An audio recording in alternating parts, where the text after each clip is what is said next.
Hola a todos, soy Yago Muñoz, tu CFO de bolsillo. Menuda se sigue montando con el tema de los riders. Ahora Deliveroo ha decidido irse. Vamos a tratar de explicar desde un punto de vista técnico las consecuencias económicas del decreto de los riders y así poder entender el porqué de las decisiones que pueda tomar Deliveroo y el resto de empresas. Para ello vamos a considerar las dos posiciones extremas.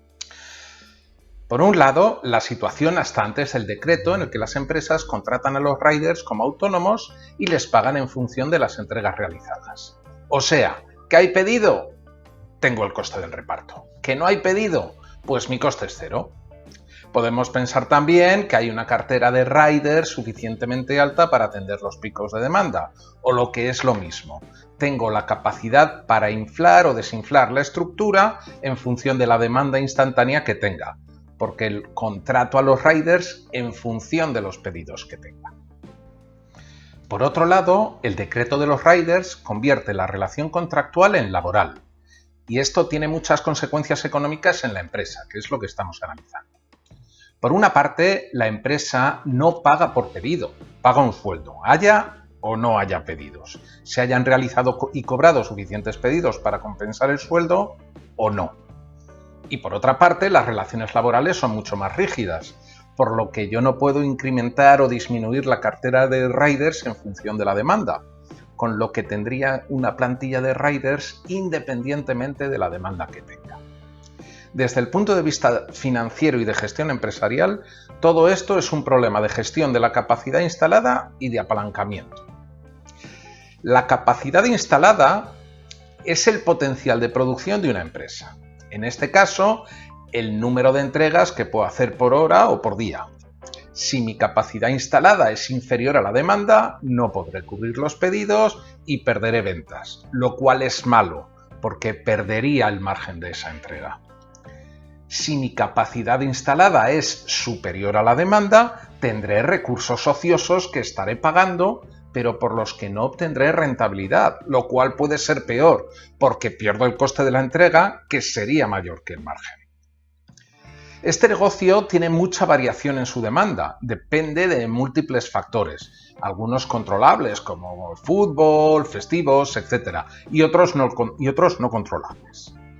Hay días que hay muchos más pedidos que otros sin razón aparente y esto provoca que la gestión del tamaño de la plantilla sea tremendamente complicada, pues con una plantilla más o menos fija y con una demanda variable provocará días de exceso de capacidad instalada, lo que produce pérdidas al tener parte de la plantilla ociosa, frente a días con defecto de capacidad instalada, es decir, tengo más pedidos de los que puedo entregar, lo que repercute en el servicio, bien por un mayor tiempo de entrega y por tanto peor servicio, bien en pérdidas de ventas. Analicémoslo ahora desde un punto de vista del apalancamiento. Existen dos tipos de apalancamiento, el operativo y el financiero, pero para este análisis nos interesa el primero, el apalancamiento operativo. Este lo que hace es medir la relación de los costes fijos sobre el total de costes en una empresa y cómo influye esta relación en el beneficio final ante variaciones del volumen de ventas. Vamos a tratar de entenderlo. Decíamos que el apalancamiento operativo mide relación entre costes fijos sobre el total de costes. Entonces vamos a tratar de interpretar qué son esos costes fijos frente al resto. Los vamos a clasificar en dos tipos de costes, variables y fijos. Los costes variables son los que dependen directamente de mis ventas. Por ejemplo, si vendo 10 bolígrafos, asumiré el coste de 10 bolígrafos. Si vendo 20, pues 20. Es decir, tendré más o menos coste en función del número de bolígrafos que venda, o lo que es lo mismo, dependen del volumen de mis ventas. En el ejemplo de los riders, si son autónomos, serían un coste variable. Si tengo el ingreso por el pedido, tengo el coste del reparto. Si no tengo pedido, no tengo coste. Los costes fijos, por el contrario, son los costes que tengo independientemente de mi volumen de ventas. Da igual cuántos bolis venda. Tendré que pagar el alquiler de mi tienda. Venda 10 o 20 bolis, abra o no abra, tengo que pagar el alquiler. Con los riders, si son empleados laborales, pasaría lo mismo. Pago el sueldo, tenga 10, 100 o 1000 pedidos. O ningún pedido. Tenga o no pedidos, tengo el coste. Por lo tanto, lo clasificamos como un coste fijo. El caso es que según organice mi negocio, o sea, con una estructura de costes con mayor o menor proporción de costes fijos, así se comportará ante subidas o bajadas de ventas. Por lo que los costes fijos no variarán con más o menos ventas, pero los costes variables subirán o bajarán en función de las ventas. Y esto lo medimos con el apalancamiento financiero. Vamos a tratar de calcularlo. Supongamos una cuenta de resultados muy simplificada de una empresa. Primero de todo, el volumen de ventas. En este caso tendríamos unas ventas de 1.000 euros. A este volumen de ventas le restaremos los 400 euros de costes directos, que en principio los podemos asimilar a los costes variables. El resultado de esta diferencia, 600 euros y en porcentaje el 60%, sería mi margen bruto. El margen lo que indica es lo que nos queda de cada venta. Esto es, de cada euro que ingresamos, el 40% es lo que nos cuesta el producto que vendemos, es decir, 40 céntimos. Y el resto, los 60 céntimos restantes, es lo que nos queda para pagar el resto de costes, como alquileres, sueldos, etc. Para obtener el resultado, beneficio o pérdida, al margen tendremos que restarle el resto de costes, que en este caso serían los costes fijos, y nos quedaría un beneficio de 350 euros. Pues bien, calculamos el apalancamiento dividiendo el margen bruto entre el resultado.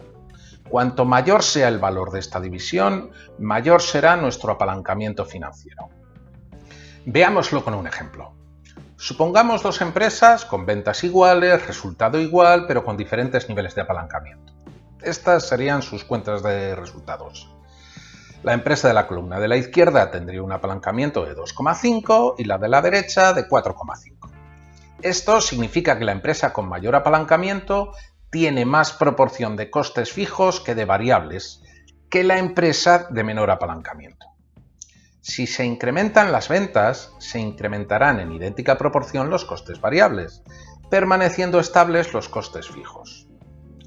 Un incremento de ventas provoca un efecto palanca. Cuanto mayor sea el grado de apalancamiento operativo, el beneficio crecerá más en la empresa con un mayor apalancamiento financiero. Fijaos cómo, según van creciendo las ventas, crece en mayor proporción el beneficio para la empresa con más apalancamiento. Gano más. Entonces estaréis pensando, ¿por qué razón buscaría tener un apalancamiento más bajo? Parece mucho mejor un apalancamiento alto. Y esto es verdad mientras crezcan mis ventas. ¿Pero qué pasa si caen las ventas?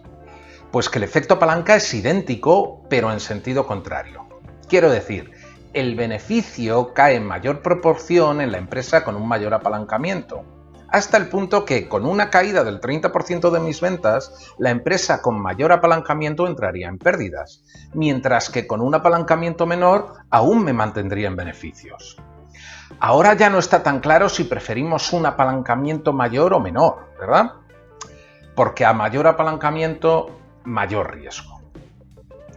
Esto nos podría explicar la decisión de Deliveroo de irse. No es tanto por el cambio legislativo, sino porque con su cuota de mercado, el incremento de costes fijos frente a variables que provoca el decreto hace incrementar el apalancamiento operativo y, por tanto, el riesgo, lo que cuestiona la propia viabilidad del negocio.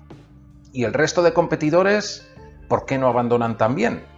Pues porque, como hemos visto, la viabilidad económica no depende solo de la estructura de costes, depende también del volumen de ventas y posiblemente con su cuota de mercado le salgan los números. Con esto se clarifica un poco el porqué de algunas decisiones, por qué las empresas adoptan una u otra estructura y cómo afecta eso a la estructura de costes y a su forma de competir, por qué se opta por una estructura con autónomos frente a una estructura laboral y, como hemos visto, no es tanto por asumir unos costes mayores o menores, sino por la tipología de esos costes, o por qué algunas empresas toman decisiones aparentemente ilógicas de externalización de determinados servicios, que aunque supongan un incremento de costes, reducen el apalancamiento operativo y, por tanto, el riesgo ante escenarios de caídas de ventas. Espero que os haya resultado interesante y hayamos aprovechado estas noticias para entender algunos conceptos financieros. Puedes ver más artículos y vídeos tan interesantes o más que este en www.mlv.com. Espero que os haya gustado y os espero para otro briconsejo financiero.